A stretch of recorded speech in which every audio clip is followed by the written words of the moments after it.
Hello and welcome to Valley Girls, the bi-weekly podcast exploring everything there is to see, do, try, eat, and experience in New York's Hudson Valley by talking to the makers, the doers, the growers, the creators, and all the unique voices of the Hudson Valley. I'm Jenny Leifer. And I'm Jennifer Santiago, and together as the Valley Girls, we're telling the Hudson Valley story one episode at a time. We're so happy you're here. Welcome to another episode of Valley Girls. It's bleak midwinter. The holidays are just a memory. You already let your New Year's resolution slip and you're over the cold. Ugh. But what if we told you that you can brighten up your February with beautiful, sustainably grown tulips from right here in the Hudson Valley right now? It's true. And our guest today, Lauren Tamraz, is going to tell us all about it. Welcome, Lauren. Hi, Jenny. Hi, Jennifer. Thanks for having me. Hi. Well, thank you for being here.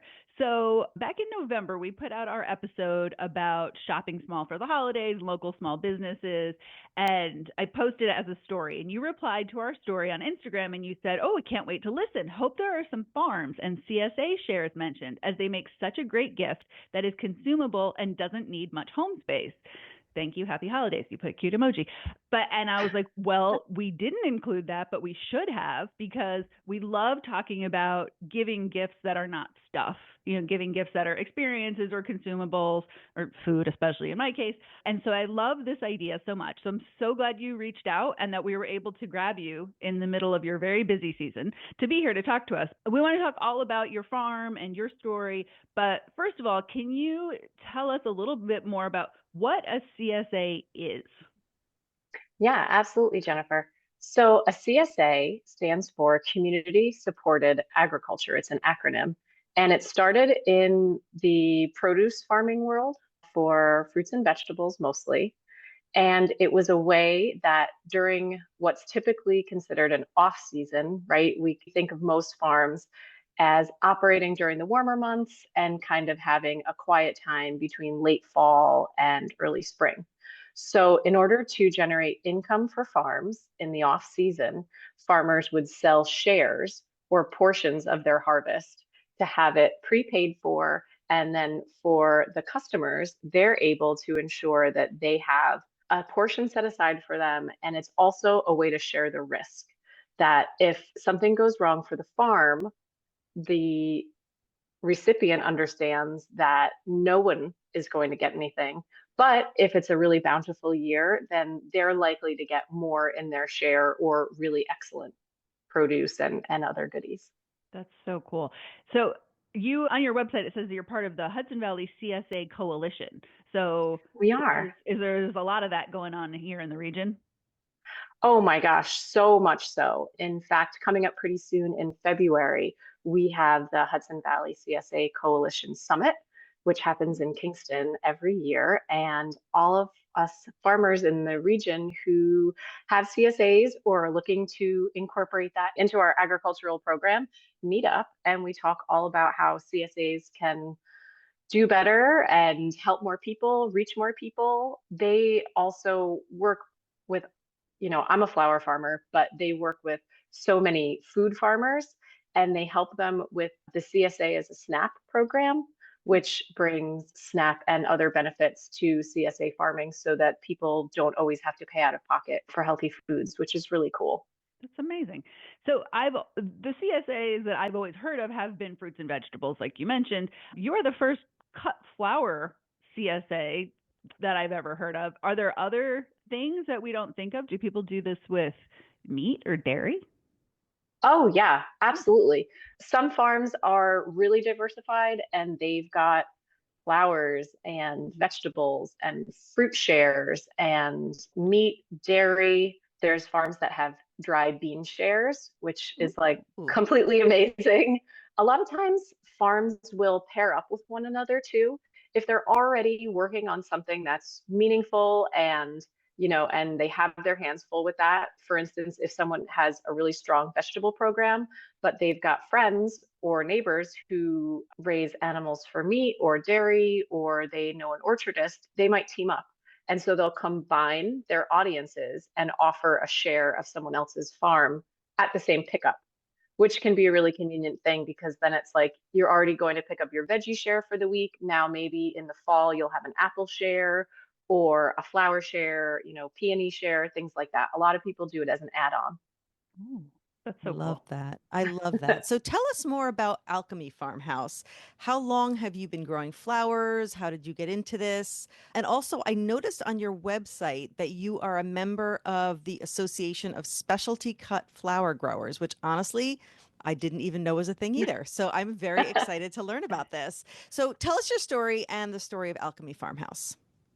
Sure. Well, technically, as a flower farm, Alchemy Farmhouse started in 2021, but in general, the concept of Alchemy Farmhouse started back in 2007 when we first bought our home here. I'm from Yonkers and my husband is from Long Island, and we both moved here to go to college at SUNY New Paltz, and we knew that we wanted to stay. So we bounced around for a little while. We lived in Vermont and on Long Island while my husband was finishing his apprenticeship. He works for IBEW. He's a lineman fixing power lines. Mm. And when he was through with that and we were able to move back up here, we knew that we wanted to come back to the New Paltz area. So we were in our 20s and we know it's hard to buy a home here now. It was hard then too, back in 2005, 6, 7 when we were looking. And so we came across this property after looking at lots and lots of other properties with houses falling apart that didn't have that much land. And we pulled into the driveway of this house and said, we'll take it. And the realtor's like, you didn't look inside. And I looked out at the mountains because we have a little bit of a view. And there was an incredibly overgrown garden, but it was a fenced in garden. And I said, nope, that's what we're looking for. So we bought a When you house that know, you had, just know. yeah, yeah. So it was okay to buy the house that had broken windows and birds living inside and no heat because we loved the property and You we had knew a it would turn into great vision. things. That's right. Yeah, exactly. I don't know. I grew up as an apartment city kid in Yonkers, and I always wanted to have a house that had an attic or a basement or, things that I didn't have in apartment life. And one of the really important components was that that home had a personality and a name. And when people were there, it was an experience. That's really what I wanted it to be. Growing up in a small apartment, I didn't often get to like have friends over or have like parties at my home. And so I knew that I wanted this to be a place where people could gather and really have a cool experience that I wanted to curate for them because I thought that would be really fun. So that's kind of where Alchemy Farmhouse came from. And I named our home that when we first bought it, when it was still very much falling apart. That's so beautiful. Yeah, I wanted it to be sort of like turning something magical out of something that, needed a little work. I Hmm. love You that. I love that. spun And the cobwebs into gold there. that's right. Something like that. Yeah. And then it turned out that like it made so much sense that we would grow winter tulips one day because it's really taking something and making it so magical. It's really turning it on its head. So how long, I mean, obviously not back in Yonkers where you were growing flowers too much. So did that No. start when you were at college in New Paltz? Did that start after you bought the house? Like how long have you been doing flowers in general and of course winter tulips now, but how long have you been doing flowers and growing flowers? Well, when we first moved here, I was in my early 20s. And when I was in college at New Paltz, I did fall in love with gardening. And I was the girl who would come home from being out with friends, and I'd be reading like the Rodale Organic Encyclopedia at night and, figuring out all of these ways that I could grow things in pots because I didn't have a garden yet. And then I quickly moved on to I had a plot at the New Paltz Gardens for Nutrition at their community gardens in town on Huguenot Street.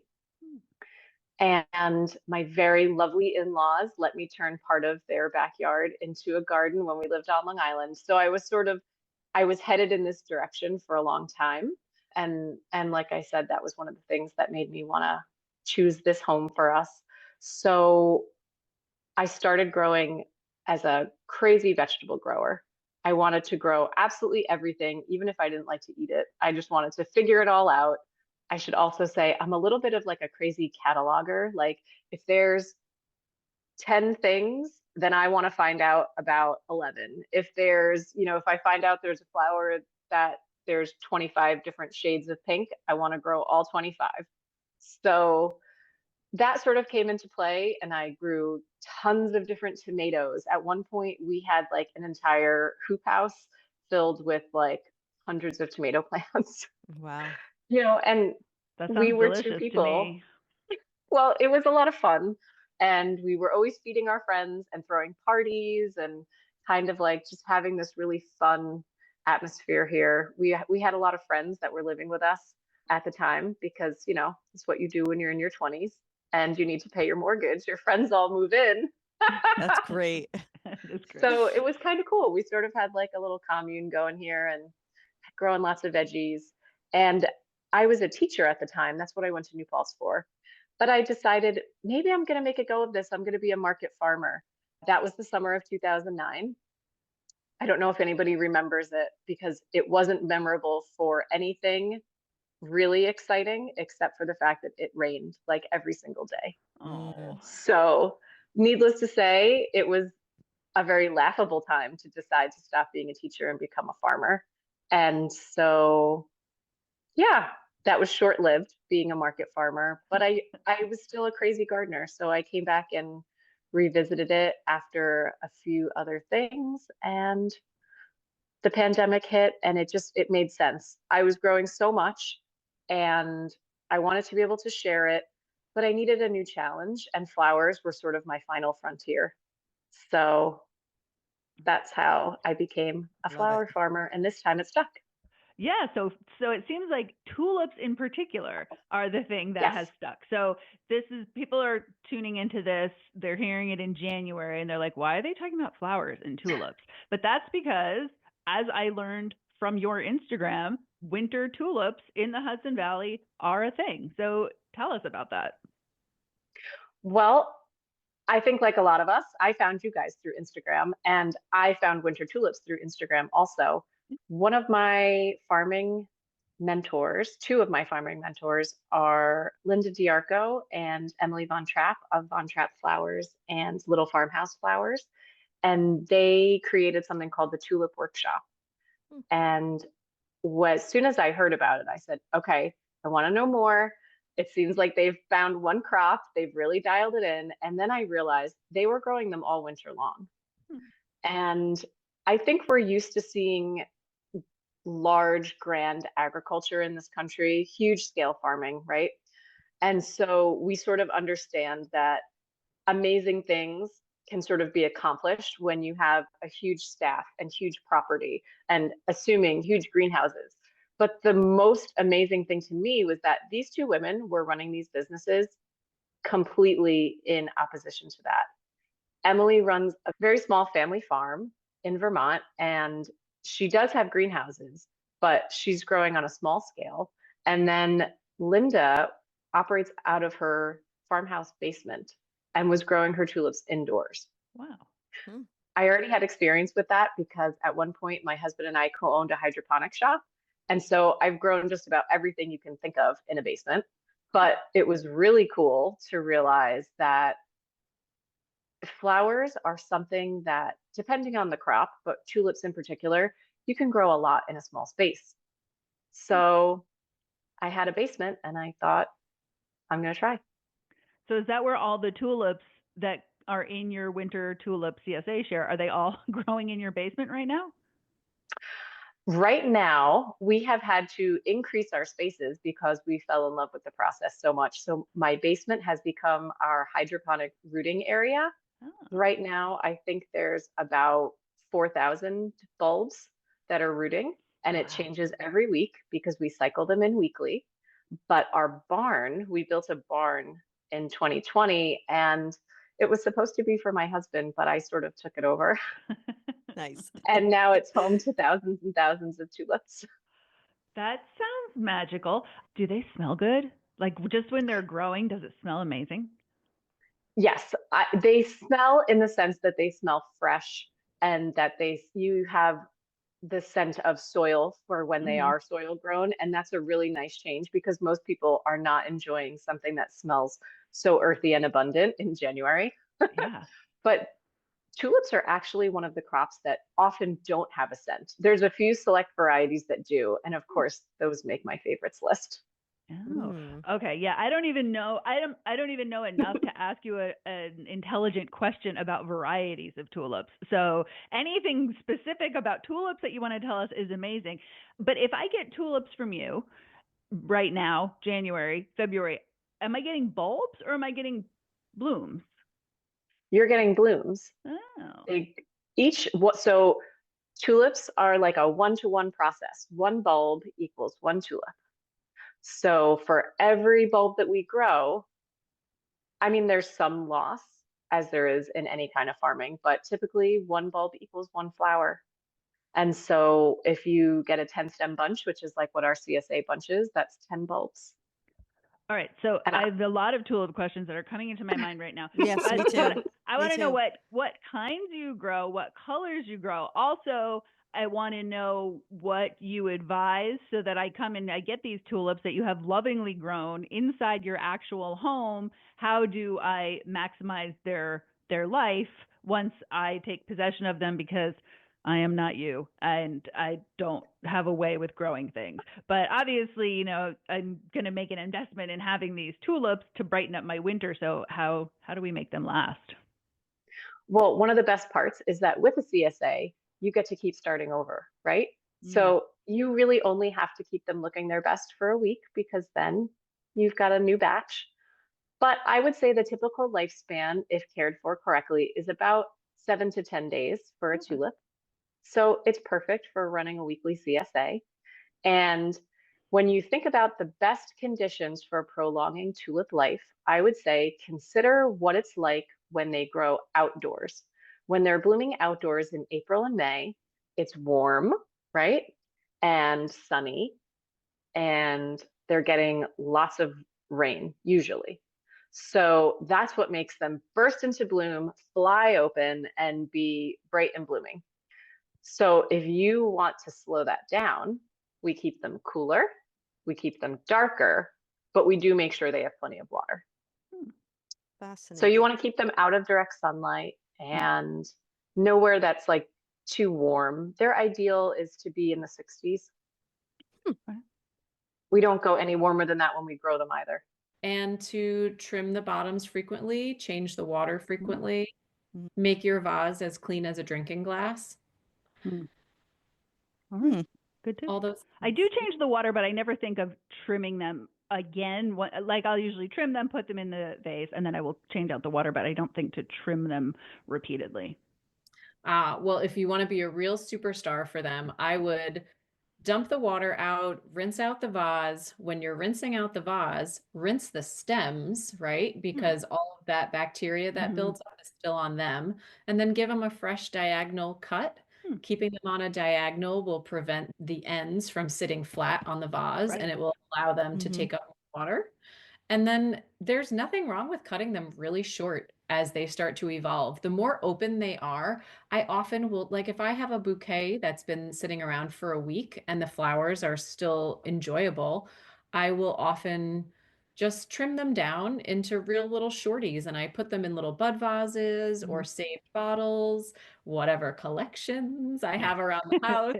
And then there's one in the bathroom and one by my bedside and some in the kitchen. And this way you get to enjoy them in all parts of the house. That's There's fun. no rule that says that they only belong on your kitchen table. Yep. Mm-hmm. Listening to you, it's just so inspirational. I'm like, I want to grow tulips in my house. Tulips are one of my favorite flowers. So I am interested to hear when you said the ones that smell are among your favorites. I Mm. wouldn't have even known that some smell and some don't. Yeah. So I know we probably won't know exactly what you're talking about, but could you tell us some of the varieties that are your favorites and why? Sure. I would say, well, so quick overview. There's so many different varieties of tulips, but there's also different styles.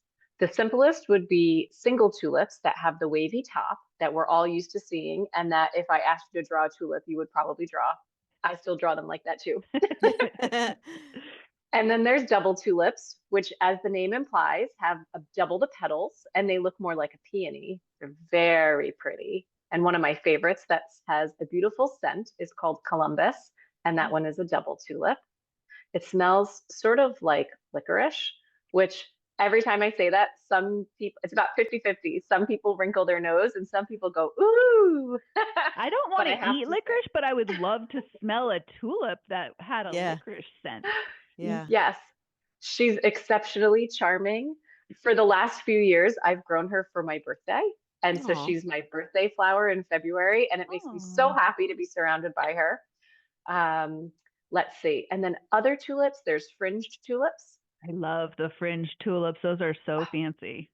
They're so cool, It's so and they beautiful. come as singles and they come as doubles. So Oh, you can get them even with super frilly petals, and they look like taken pinking shears to the top of them. Oh, mm. And what love else? that. There's parrot tulips. Parrot tulips kind of have petals that look like feathers, which I believe is how they got their name, parrot tulips. And Wow. they often have a second color sort of climbing up from the bottom that kind of looks like flames on their petals or feathers. There's Wow. the world of tulips is so vast that especially for someone like me who loves to catalog everything, Mm-hmm. I mean, even if I do this for another 10 years, which I hope I do, I'll never grow every tulip because there's just so many. Mm. Have you grown some of all of these types and varieties that you're describing? Yes, yes, I've grown all of those different styles, and most of them are part of the CSA. I tend to get a little picky sometimes, especially since, I want to have a different variety each week Mm. when I share it with our members. Our membership runs for 6 weeks at a time. And sometimes our members belong to multiple sessions. So I don't like to repeat. So we've got to throw in, lots of different doubles and parrots and fringes and all the different styles. I love this. Have you ever been to Amsterdam? Have you ever seen the tulip fields in Amsterdam? Okay, it's on my bucket list, but Okay. I will admit this. Maybe if I put this out, and I probably shouldn't say it because then I'm reinforcing it, but I have recently become a better flyer. I will leave it at that. Okay. Okay. I And see. so I'm looking Enough forward said. to taking longer journeys soon. I've mastered some 2 and 3 hour ones, and I'm getting back into the swing of things. But my husband actually visited about 10 years ago, and he was there during tulip time, Mm. which was really, really cool and funny story. So he got delayed coming back, or rather detained at the airport in New York. They wouldn't let him leave a zone because he was coming back from Amsterdam with tulips.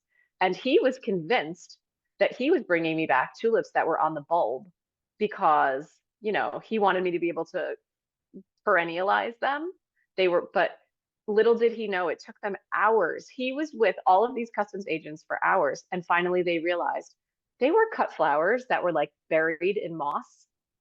No one bothered to unearth them and see that they were cut stems. Mm. Cut stems you can bring in, but customs did not like the idea that this man was bringing bolts in. It was Oh. so silly.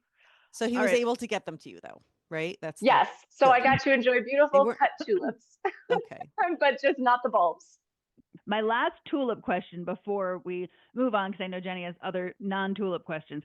So, what about colors? My very limited knowledge of some plants, like I know hydrangeas, for example, you don't decide what color the hydrangea is. She decides what color she is based on the pH of the soil. So, are tulips like that, or can you specifically say I'm growing all white tulips for this round and just get bulbs that will all become white tulips? Correct. That's pretty much how it works, Jennifer. So you would choose your variety. Occasionally, because there are so many varieties, you might get a crate and there could be one or two randoms that got mixed in. It's always fun when that happens. No one ever gets mad. I'll say this. Among my many, many tulip growing friends, the most common thing is that someone will have a crate of tulips and you'll see an outlier and you'll say, oh my God, who's that? It's different. It's pretty. It's not who I was expecting. I don't know who it is. Does anybody know this tulip? Can someone ID it? Because then you want to grow it again. So I would say for the most part, you do get what you expect, but there is something that can be really interesting, which if you have ever heard about the tulip craze that took place back in Europe in, gosh, 1500s, it was based on selling bulbs at an insane price, like what houses went for, because they were bulbs of tulips that had experienced tulip breaking virus, which is what happens when it doesn't do anything bad to the actual flowers that come out of the tulip. In fact, it makes them look rare and interesting. And that breaking that's in the name of the virus makes the color break that's on the petal. So you won't have a solid color, you'll have a pattern, which made them seem magical and exceptional and command a huge price. Wow. So sometimes you'll get some of those, which always feels really exciting. I just harvested one of those yesterday, which, it's very common now to see it, and scientifically people know what it is. So it won't be paying my mortgage, but it's beautiful. Still thrilling. Plus, I love the idea that there's this like secret tulip grower network where you guys all have like a group chat where you're like, look what I got. And other people are like, I know, it's I've adorable. never seen her before. And also, I think you're both There's a lot of adorable us. because the anthropomorphism that is happening when you're both saying who and she, I absolutely love it so much. So thank you both for that. Oh, you know what? I'm so used to doing it. I always do it. And there's only maybe one or two tulips that I ever don't call she, but I do have some other friends that remind me that I shouldn't be doing it. And so I might be a little bit of a dinosaur for calling them girls. No, it's very cute. Boys can be tulips too, just so anybody listening knows that. Yes. Or I agree. tulips could be, you get to decide your own That's right. identity as a tulip. We non-binary like to tulip. make up personalities for them. They're very often named after women.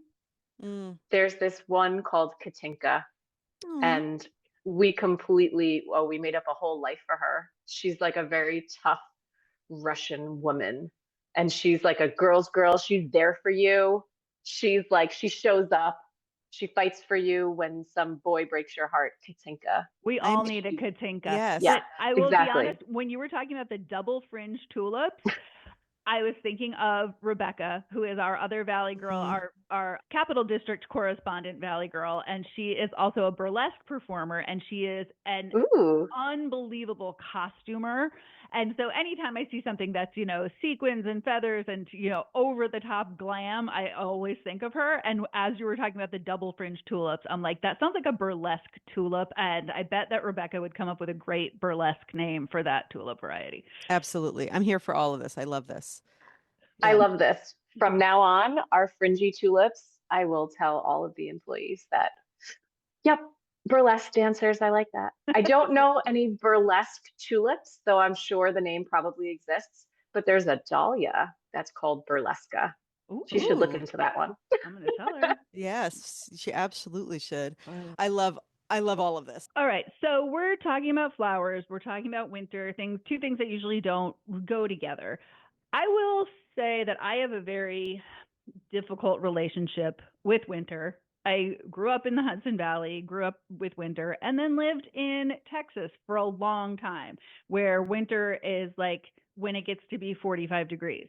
There definitely can be some cold days. It's definitely a different feeling because the humidity never goes away. So like the cold air is very damp. You don't get that dry, crisp feeling that you get. But I will say that in Texas, it feels like there's a lot more daylight, a lot more days of sunshine. And I know that in the wintertime, especially in New York, I really struggle with the short days, the lack of sunshine. So I guess your tulips are a little ray of sunshine in the winter darkness, huh? They are. And you know what? That's really a huge part of why we're doing it, because we grow tulips during the standard time when people expect to see them in April and May. But for so many people, I'm looking out the window right now and it is snowing. It's beautiful. But for many people, this is not the time of year that they're going to spend much time outside. They're not going to get sunlight when they need it. They're not going to get as much exercise or just that kind of free brain feeling that we often get when we're in nature and we are not so scheduled. But when people have flowers consistently, that might be that little bit of nature that kind of helps them make it through the months of darkness and cold temperatures. There have been several years where around Christmas time I got an amaryllis bulb and put it in the special vase, and then it does what it wants to do when it wants to do it, but it feels so symbolic when suddenly after weeks and weeks you see a green sprout, and then one day you wake up and there's a giant, I just gravitate towards the red ones, and suddenly you come out one morning and there's this red bloom. It's so I know that feeling that there's a real emotional impact of flowers, especially in the dark, cold days when it seems like spring is never going to come and you're never going to have a day where you're walking through a park or a garden ever again. Oh, absolutely. So much of what we experience throughout our day, we feel like we need to create it, right? We need to put in the time for a workout, to make a meal, to choose a gift for someone, right? It's always about like putting in this effort and we're going to make something happen. But with nature, we just get to enjoy it. And I don't know if you can see it. It's funny. I'm sitting next to my amaryllis right now. I've had them blooming since December and I'm enjoying them too. So, yeah, it's definitely a way that people can have something growing and living that they get to surrender to. Yeah, that's beautiful. And that's so important, as Jen said, especially here in the Hudson Valley where the days are shorter. You don't get as much daylight, as you said, Lauren. We're not out there. We're not doing the things that we do the other seasons. So it's so important for us to still bring that bit of nature to ourselves. But it's just a beautiful thing and can really have a huge impact on a lot of people, whether it's seasonal affective disorder or just the shorter hours in general. So I guess my question for you is why a CSA format or model as opposed to going out there and buying a bouquet of flowers, even if it is from your favorite florist, such as yourself? Why do we do that? Why the CSA? Well, for us, more so even than knowing our flowers have a place to go, I love reminding people. People have so few occasions in general that they enjoy flowers, the average person, right? They think of weddings, they think of birthdays or some real special occasion or something where you might have a corsage, your prom. God help you. I hope you've had flowers since your prom unless you're very young. But you need to have nature and you deserve to have something that you love more than just because there's some special occasion like enabling you. I love to tell my customers that they deserve to have flowers whenever they want them. They deserve that extra time that comes with wanting to sit there and appreciate their bouquet. We have a lot of CSA members who use their subscription to sketch or paint or photograph how their flowers change and evolve over the week. And for some people, it's not even about using their flowers for all that much except to enjoy their beauty, but the time that they take each week to pick them up is a special time.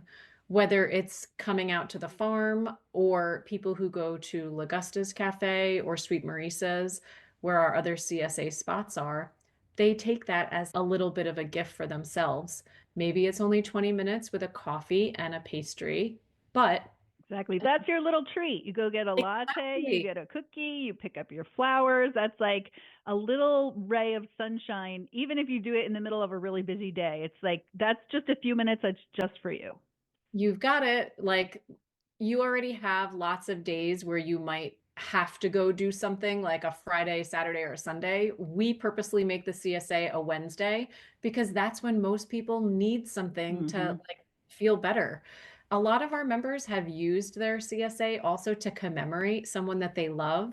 Hmm. I've had a member since we started whose mother used to grow flowers and she's passed. And so that member uses the time. She thinks about her mom when she comes to pick them up and has great memories. Or another person used it to celebrate a recently passed loved one. And every week it's part of her grief process this past year. Hmm. So I think that for every member, it's definitely something different.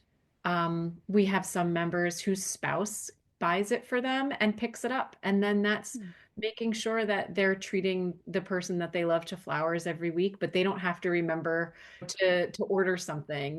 It's already there. So I think it means a different thing to every person, but for each person, that time and the flowers themselves become a part of a special ritual for them. Hmm. I love that. It almost demands a moment of mindfulness from you, even if you didn't plan on it, because you're going to be like, what did I get this week? What color are these? Oh, I thought these were white, but now that I look into the tulip, I see that there's pink on the inside. And so it's just going to take you out of yourself for a few minutes and just force you to kind of engage with something beautiful. Absolutely. Yeah, and two thoughts come up for me. I look at it the way you're talking about it, it's more than just delivering a product to people. It's more than just the end product. It really, truly is a service, what you're doing. And I think that's something that if people could see it as that service for themselves, a service for others, as Jen said, a moment of mindfulness, it's more than just the product. Whether it is bringing a ray of sunshine in a short sunlight day of winter, or as you said, a part of somebody's grief process, it really can be such a huge service that you're doing for people And more even than that just selling a community product. building. If you know that Yeah. you go to pick your stuff up at Sweet Marissa's every Wednesday at 3 o'clock, you might run into the same other person there who goes picking her stuff at the same time. And maybe you start chit chatting, and then maybe you find you have a common interest and you join a book club together. I'm projecting, but it's also a little sense of community because you're not just picking them up anonymously while you're strolling through the grocery store getting other stuff. You're going to go see somebody and they're going to be like, "Oh, Jenny, you're here for your flowers." And there's a little bit of connection that you might not otherwise organically find in your day.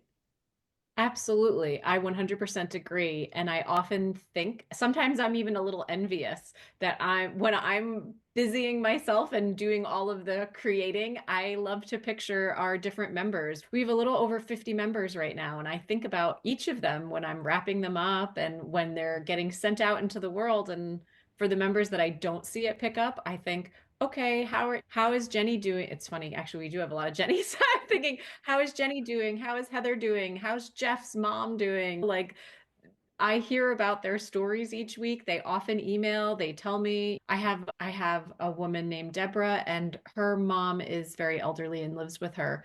And she doesn't really get out much, but she gets nature every week because she loves to see the flowers and she sits by them and spends most of her time inside. But those flowers are her connection to nature. And I'm really glad that I get to do that for them. What was your other thought, Jenny? Oh, just it's so funny because you said something about if you're buying them for somebody else, it just brings that moment for you to be able to do that. And I think of my parents because my dad brings flowers to my mother every Friday for decades and decades. He has done that. And what a beautiful thing to know that there might be, it used to be, it started with just three sweetheart roses. It was always three sweetheart roses, just a little something on a Friday. And now it is a variety. It can be a variety. But to think of something like that, where that's part of the routine, as Jen said, the community and getting those flowers from such a meaningful place, it just, I think that's beautiful. So yeah, I'm definitely going to clue my dad into that for Mm-hmm. sure. Well, I'm always honored that I get to be a part of their weekly rituals. And for Yeah. some people, seasonally, right? They might join for Hmm. a certain season every single year. I definitely love that I have a job that makes people happy. I have something that brings me joy, and it brings a lot of people in the Hudson Valley joy. And I really, really don't take that for granted. Mm-hmm. So something else occurs to me. You were joking about, I hope somebody has given you flowers since your prom, unless your prom was last year. But basically, what is probably the flower farming equivalent of the Super Bowl is coming up. We're approaching Valentine's Day. So on this show, we talk all the time about buying local, supporting local, because we want to keep the businesses in the community that we love to see in the community. And we've also talked a lot about sustainability. So years ago, my son and I were at the Udvar Hazy Museum of the National Air and Space Museum, and we saw an IMAX movie. I could not tell you the name of it, except I know for a fact that Harrison Ford narrated it. But it was about air travel. That was the whole point about how air travel has made the world really small. But the most fascinating part was they followed the journey of some tulips that were grown. You would think it would be Holland, but I think it wasn't Holland, but it was anyway, it was overseas. And they followed the journey of these tulips as they made their way across the ocean, across continents. And while that was lovely, it leaves me questioning, is that, should we be doing that? Should we be spending our carbon footprint and jet fuel on moving flowers halfway across the world? So it's, and on top of everything else that we love about you, it's very appealing that you're growing these flowers right here in your barn near New Paltz, and you're not flying them around the country. So how does that kind of play into, people are going to be thinking about flowers now with Valentine's Day coming up? Is there a way that they can prioritize getting flowers that have a little bit of a smaller environmental impact?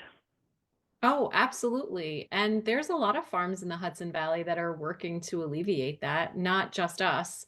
So we have our winter tulips, and we will have them like gangbusters for Valentine's Day. Our CSA picks up on the 12th, and from probably the 10th until the 15th, because sometimes people need to make up for forgetting on the 14th, we will be incredibly busy. I want to say the Miami International Airport has something like 300 flights worth of flowers in 2 weeks in February. Wow. It's like 500 million flowers. It's staggering. It's totally crazy. And what makes me even more perplexed is that the time of year that's second to Valentine's Day for the flower imports is Mother's Day, Mm-hmm. which makes sense as far as gifting flowers, but it doesn't make sense when we consider in May, Yeah. we can certainly grow amazing flowers in New York, if not all of the country. So why are we still importing so many flowers when there's farms around the country and certainly around New York and New Jersey that are growing them for all of us for this purpose so that they don't get shipped around the country or around the world? Yeah. And it's bound to be a better quality flower, right? I mean, my tulip is going to be more vibrant and healthy and long-lived if I get it from you than if it flew first across the ocean and then sat in a cargo hold in an airplane, right? Well, I think so. And you can also know that it's pretty likely if it's been locally grown that whoever grew it paid their workers a decent Mm, livable wage, gave them safe conditions and didn't expect them to use pesticides, mm. or at least like there's so many things besides just the miles that a flower carries. And it's a complicated web to dissect all the ways in which we import things from around the world. We all know this. But flowers, if you want to consider flowers a problem, they're a problem that we can solve here. They're not something that we have to keep relying on the rest of the world for. And along the same lines of the environmental impact, when we were speaking earlier, you had said something that if you think about all of the stuff, all the things that we have, right? There's just, do we need more stuff? It's right after the holidays where we've probably inundated each other with gifts. So to be able to gift somebody the beauty of flowers instead of another material object is also another really beautiful thought. Preferably something that is local, right? Sustainably farmed and all of that. But in general, just flowers, something beautiful instead of more plastic or tchotchkes that we don't need. Yes, and something that will be wonderful and thoughtful, and then you can put it in your compost. Hmm. Something that doesn't have to be a part of your life forever, but the thought can be there. I love that the flowers are sort of so I don't want to get off topic, but I am a little bit of a collector. Some people could call that hoarding. But I just but saw a meme yesterday that said it's not hoarding if your stuff is cool. I like that. well, then it's definitely not hoarding because I got a lot of cool stuff. But working with flowers these last 5 years has actually been a real lesson in letting go and in not holding on to everything because I can't, right? Eventually, we all get too full, our lives are too busy, our houses have too many things, and you can't juggle everything. You can't hold on to it all. And seeing the flowers grow, bloom, and start to evolve and eventually decay has really helped me let go. And now I kind of celebrate it. I definitely leave my flowers probably longer than they still look beautiful to the average person. And then the day that they go out into the farm's compost, I start all over again. And I really like that it's a practice for me in Mhm. being able to see the beauty in the change. It's very zen. It's like making peace with the concept of impermanence, like the monks who make the Yep, beautiful mandalas of sand and then sweep them away. It's beautiful absolutely. for a moment. The point is to be in the moment, not to hold on to it tightly and never let it go and think it's not going to change. It You really is got a it. great lesson. It really is. That's such a great metaphor for it too. I too have way too much stuff, We all do. and and especially after having kids and other things passed down to us, and you don't want to let certain things go, and I am very much working on that. But what a beautiful way to think about it like that, about the life cycle of the flower and what it brings to us, and then how we can let it go. And that is one of the reasons why I said something about we don't need to accumulate more stuff, mostly because I already have too much stuff. Definitely, I would love to be a minimalist and just get rid of all my stuff, but there's attachments and there's things. But to learn to do that is really important. And yeah, what a beautiful way to do it by having beautiful flowers. So that's great. I love that. I'm gonna remember So, that. all right, if Jenny's husband just finally realized he needs to come up with something for Valentine's Day, is it too late? If he's not a member of the CSA, is it too late for him to get tulips from you for Valentine's Day? And then my other question is, we just established we cannot hold on to our flowers forever, but we would love to keep them beautiful as long as we can. Do you have any good tips for how we arrange and display the flowers to keep them as fresh as possible once we get them for Valentine's Day?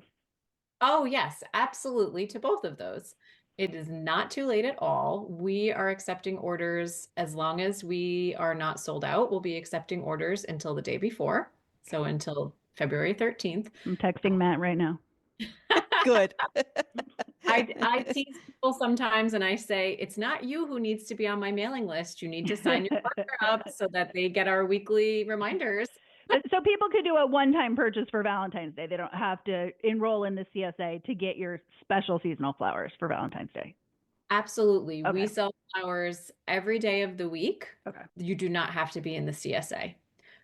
So we're talking about flowers, okay? And I love tulips, and now I'm in love with them even more. What about the rest of the year? What happens on your farm in the spring or the summer? Is it still all tulips? Is it what else is going on when it's not the winter and you're not growing them in the basement and in the barn?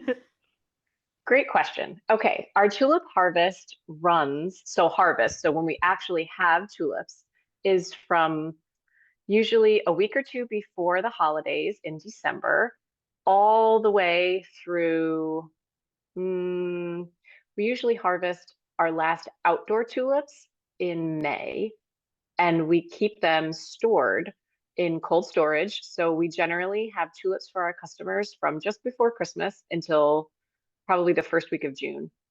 Hmm. And that's when peonies begin. So I we love kind of like peonies. to stretch it all the way out until we have somebody else who can really steal the show. So the majority of our year is tulips. And then after peonies, we also grow rose lilies. I don't know Oh, if you've experienced What those, is that? darling. yes. Uh-uh. Oh, well, especially if you are a fan of scented flowers. Many people don't like the scent of traditional lilies because it reminds them, I hate to say, of funerals, Right. but rose lilies are the most captivating scent I've ever experienced as a flower farmer. They are called a rose lily because they have multiple stacked petals. So instead of just having that star shape that people are used to seeing in a lily, imagine having multiple stars all sort of stacked until they become like a puffy little frilled center. It's Wow. beautiful. Fancy. Very beautiful. And they smell like magic. You just have to smell them. I have no words to really describe it. Mm, Wow. So okay. that our June is peonies and rose lilies. And then, which is probably going to come as a big surprise to a lot of people, especially around the Hudson Valley where we're used to agriculture really taking off in the summer months, we take off literally from 4th of July until the first week of school in September, our farm is on hiatus from CSA. Hmm. So I have a kiddo and I also used to be a teacher. So I decided that winter tulips allowed us to still have summer vacation. Nice. I like that. People have flowers growing in their yards. There's lots of other flower farmers. Mm-hmm. They don't need me. We're I love that special for in you. January and February, you know? So That sounds great. I would love to arrange my life to still have summer vacation every year for the rest of my life, even as a grown up. I mean, the reality is, I specifically said CSA hiatus, which means that we're not doing a distribution. There's still plenty of work to do. Oh, Yeah. We do grow dahlias, which are a September and October crop for us. Mm. They generally begin blooming in August, and so we can use them sometimes for small events and things like that. So there's still always something to do. And believe it or not, we do all of our planning for tulips a year in advance. That's how long it takes to make everything sort of come together. So I'll be doing planning for that like all spring and summer, regardless of whether anything's blooming or being distributed to members. Mm. So cool. All right. Obviously, tulips are your most special love, but who's your favorite after tulips? Oh, I would say it's a toss up between the rose lilies and the peonies. The peonies, I absolutely adore that they get better with age. I think that they are a fabulous life lesson for all of us, right? The older they are, the more they bloom. Mm. So you'll have more and more flowers as they age, and they have exceptional longevity. There are peonies that outlive people easily. Wow. So if you ever want to buy an amazing property, buy one where someone planted peonies, and you'll be very happy for a long time. That's so cool. I love Yeah, peonies. They make me happy. Just looking at them is like Mm-hmm. me therapy. too.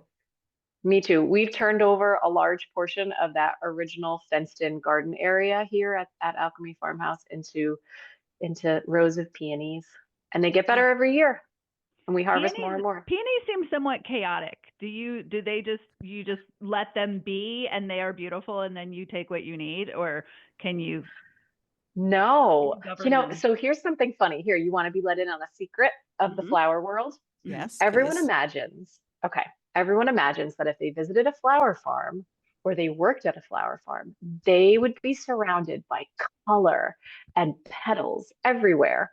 But the reality is, those are for you. They're not for me. Some of them are for me, and I save them, right?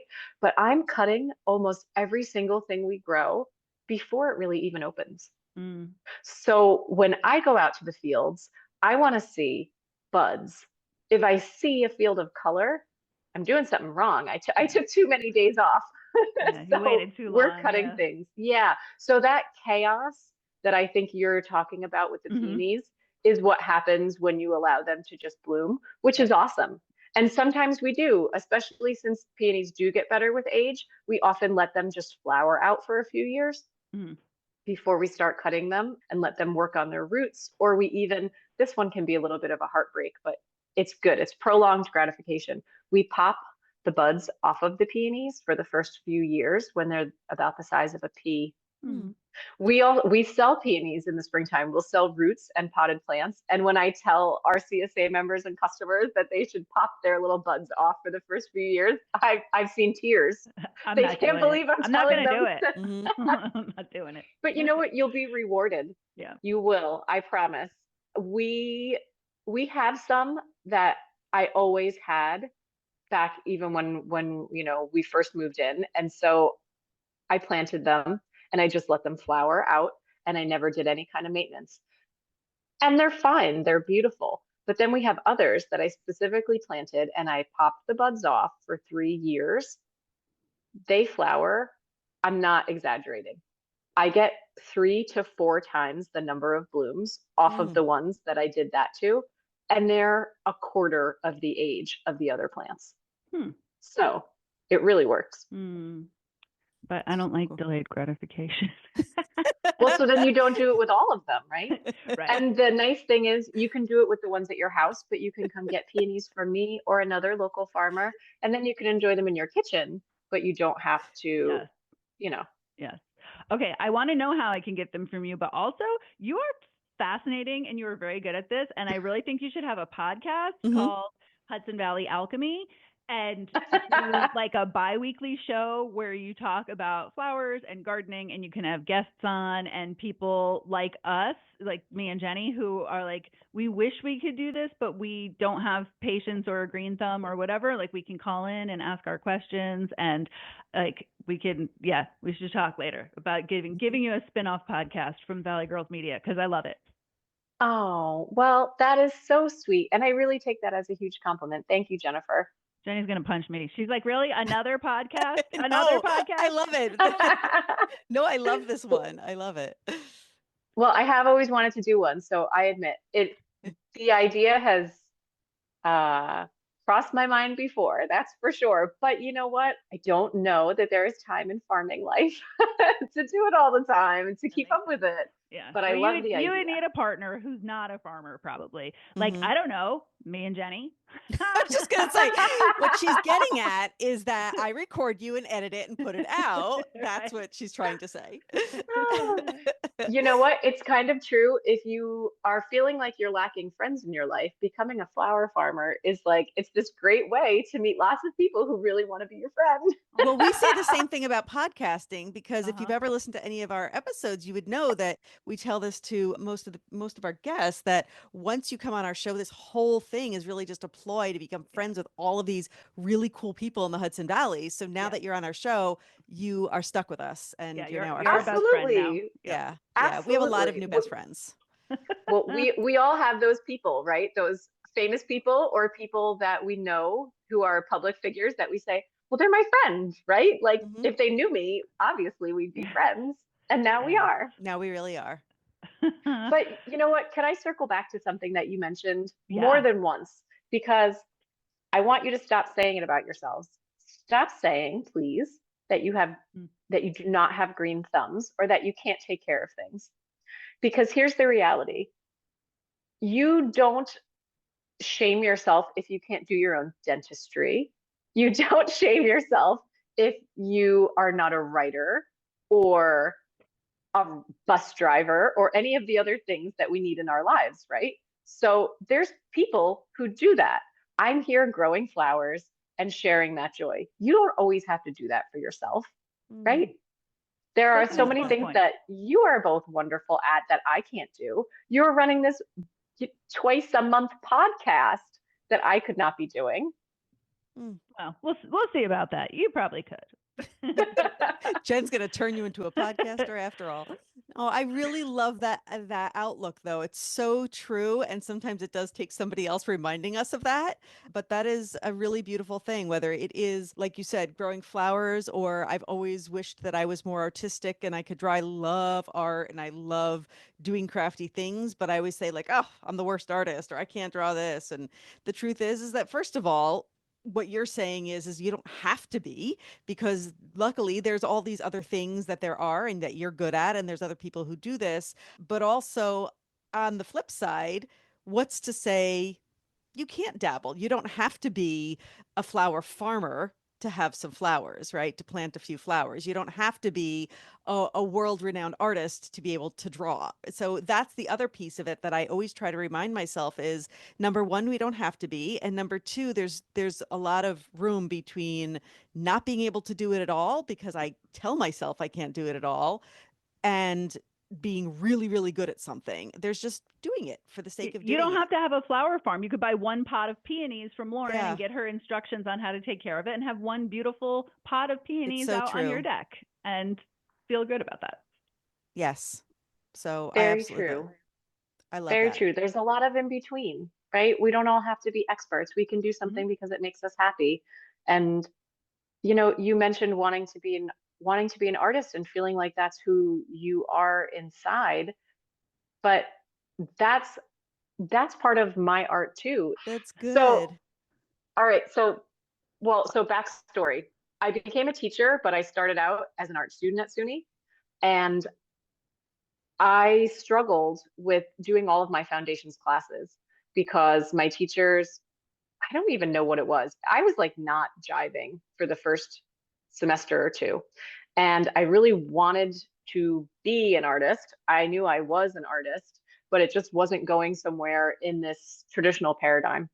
Mhm. So I was very good at writing. And so I pursued that instead. And I got a degree that focused more on teaching in English. But all of my careers kept circling back, and I kept doing things with art. At one point, I had a tie-dye company. I did interior design stuff because we built an Airbnb, and that was like I put so much of my heart and soul into creating an atmosphere and an experience. And I loved when we had the tie-dye company. I used to make baby things and scarves and all these things to make people feel beautiful because I wanted them to have that experience. And flowers are just an extension of that. They were a way for me to take agriculture and have a true artistic medium, right? The flowers are the media that we have for the week, and the bouquets that we make with them are masterpieces that go out to people. The best part, the evolution, the alchemy of it all is that they only last a week, right? Somebody enjoys them. They are this ephemeral, amazing thing akin to how we are in our own lives. We grow, we change, we evolve, and we can be something else next week. We can make something else next week. It doesn't have to clutter our lives. It doesn't have to be there forever. We don't have to stay that person, that thing, that art. And that's what I love about the flowers. And that's what I want to share when somebody picks up a bouquet. It's not that it's pink tulips that week or that it's, white peonies. There's something in it that they can find themselves and they can find that part of their life that week. And that's really what I love about it. That's how flowers become art. So I know, Jenny, that there is some part of your life that is your art, probably more than one part. Yeah. So beautiful. You Such a are beautiful entitled to drop the mic now, Lauren. Seriously. Seriously. There you go. Clip of the episode right there. That's the alchemy of it all. I love that so much.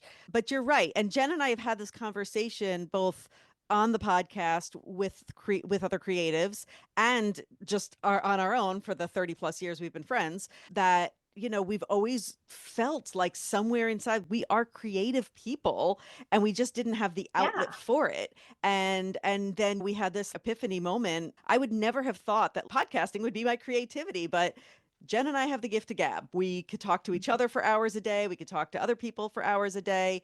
And we love doing it. And we love meeting new cool people and finding out what they're doing and finding out what else is going on in this area, in this beautiful region of ours. And we're like, this is it. It doesn't mean it's going to be forever, but for right now, this is our creative outlet. And she creates these beautiful ideas and questions for the interviews and things like that. And then I take what we record and then I take it and create something out of it. And that's a form of creativity. And so it's been quite a process for us too to realize that this is a form of creativity and anything can be a form of creativity, right? Absolutely. The way I see it, you guys are curators, right?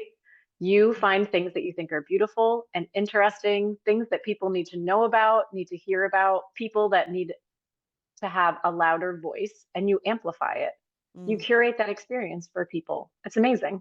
Well, Jenny is also trained as an RN, and she has been a hospice nurse and a massage therapist. So her art is also healing and healthcare and spiritual care and all of that. But we promised you that we would only take an hour, and you're a busy farmer, and you have bulbs that are downstairs calling your name.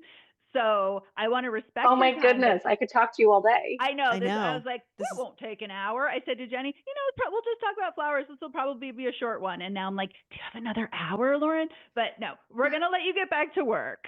This is a Valley Girls therapy session. That's another spinoff podcast. Anyway, tell us where we can find you and what you got going on. Can we come to the farm? Should we just go to your website? How do we find you if we want to get flowers? Sure. Okay. Well, you can find me online at alchemyfarmhouse.com, and our Instagram handle is at alchemyfarmhouseblooms. When you're on our website, the best thing to do is there's a little button as soon as you open it that says New Flower Friend. Click that, and you'll be able to sign up for our weekly newsletter where I get to bonus points, use all of my my writing experience and former teaching experience, and I curate a weekly newsletter. I tell you everything that's going on the farm, and it gets sent out on our CSA distribution day. So you'll always know, Hmm. even if you're not a CSA member, if there are flowers available for sale that day. And that's when you can stop by the farm. It's always on Wednesdays because everybody needs something better in the middle of their week, Mhm. right? Friday's already a fun day. Saturday's already a fun day. You're busy, you're doing something. But on a Wednesday, that's when you need something good for yourself Yep. to sort of, put your week into a better mood. So that's why we picked Wednesdays. So the pickups are at your Um, farm, and we should say your farm is Gardner. our That's farm right. is in Gardner. Yep, the Ireland Corners neighborhood of Gardner. But we also have pickup in New Paltz at Lagusta's Cafe. And we have pickups in Kingston at Sweet Maurice's Bakery. Ah, Mm. yum. Yeah, so we have 3 pickup sites for our winter tulips. Cool. I will also say that your Instagram is dreamy. So I don't know if that's your Oh, thank photography you. or who does your photography, but it's really beautiful. Oh, you know what? It is me. That is how I get to do some of my creative stuff. Listen, I'm like a kid of the 90s that grew up watching music videos and thinking, I want to do that. I know exactly what I would do for this song, right? And so enter Instagram Reels in my 40s.